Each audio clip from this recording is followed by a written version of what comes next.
안녕하세요, 팡콘입니다. 오늘 할 이야기는 바로 이것인데요. 여러분 혹시 자신의 정체성이라는 것에 대해서 고민을 해보신 적이 있으신가요? 저는 지금에 와서는 참 하찮은 것이었다고 생각을 하는데, 그때 당시는 정말 일주일 정도를 고민을 할 정도로 자기의 정체성에 대해서 고민을 한 적이 있었거든요.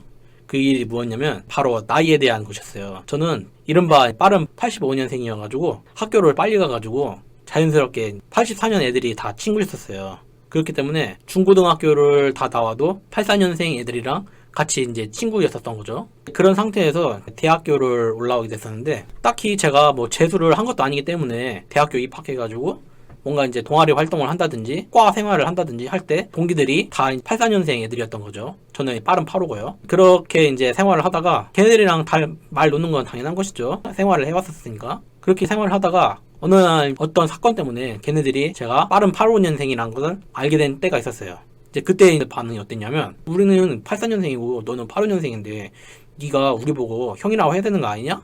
하고 장난스럽게 말을 하는 애들이 있는가 하면 진짜 진지 빨고, 너 85년생이었는데 84년생 나하고 막 말 놓고 막 그 지랄 떨었던 거야? 그런 식으로 이제 막 정색 빨고 하던 그런 애들도 있었어요. 지금 와서 생각하면 참 별것 아닌 이야기라고 생각하지만, 그때 당시에 이제 대학교 1학년이었던 저는 그 사건 때문에 자기의 위치라고 해야 되나요? 그런 것 때문에 고민을 많이 했었습니다. 제가 살아온 인생이 어땠던 간에 제가 이제 85년생인 것은 맞고 걔네들이 84년생인 것이 맞으니까 장난이 됐든 어떤 간에 형이라고 불러야 되는 건 이제 맞는 얘기죠. 근데 이때 동안 초중고 생활 그렇게 해오고 지금도 그렇게 생활해오고 있는데 하루아침에 걔네들을 형이라고 불러야 되니까 불러야 되나 하고 이제 그렇게 고민이 생긴 거예요. 별별 생각이 다 드는 거죠. 씨발 내가 좋아가지고 빠른 85년생이 된 것도 아니고, 사회에서 이제 생일이 그렇게 된 애들은 빨리 학교를 들어가라, 지시가 돼가지고 내가 이제 학교를 빨리 간 것이지, 내가 좋아가지고 학교를 빨리 간 것도 아닌데 뭐 이런 생각부터 시작해가지고, 나는 왜 빠른 생일을 갖고 태어난 것일까, 이런 생각도 해보고, 미래에도 이런 일이 생길 거 아니에요? 그러면 나는 이제 어떻게 행동해야 되는 것인가, 그거에 대해서 이제 고민을 되게 많이 하게 됐어요. 그렇게 한 일주일간은 진짜 끙끙대면서 고민을 하다가 제가 이제 결론이랄까 행동 지침을 정했어요. 지금 알고 지낸 84년 애들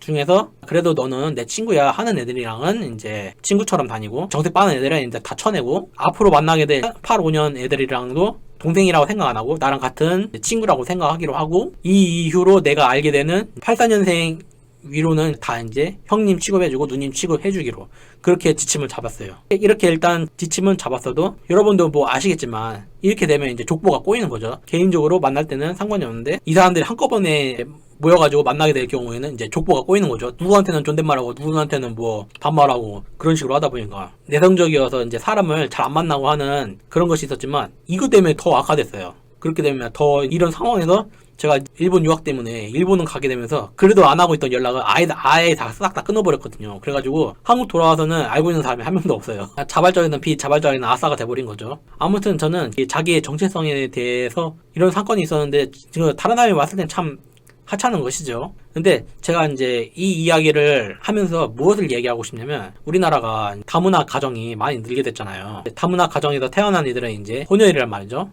가령 이제 예를 들어 엄마가 베트남에서 오신 여성분이라고 하면 이 태어난 애 같은 경우에는 혼혈이라는 걸 알 수 있으니까 겉보기로 보기만 해도, 그렇기 때문에 이제 꼬마애들이 이런 문제를 많이 겪게 될 것이란 말이죠. 그러니까 이것이 사회 문제가 될 거 아니에요. 이거에 대해서도 좀 한번 생각을 해볼 필요가 있다고 생각해요. 다문화 가정에서 태어난 애들이 겪는 정체성에 대한 문제라는 것은, 그러니까 제가 겪은 정체성 문제는 참 가짜는 것이고 하찮은 것이죠. 근데 그 당시에는 정말 저는 크게 받아들였고 진짜 일주일간 고민을 너무나 많이 했었어요. 그렇게 생각할 정도인데, 이제 이렇게 다문화 과정에서 이제 태어난 애들 같은 경우에는 어마어마하게 클 것이다 이 말이죠. 그렇기 때문에 이런 사회 문제에 대해서도 우리가 관심을 가지고 좀 뭐랄까 정체성에 대해 혼란을 겪고 있는 애들에게 사회적으로 보살핌이라고 해야 되나, 이해심을 갖고 바라봐야 된다는 생각을 해요. 그러니까 그 아이들이 나는 어느 나라 사람일까 하고 정체성의 문제를 겪고 있다고 한다면, 니는 당연히 한국 사람이지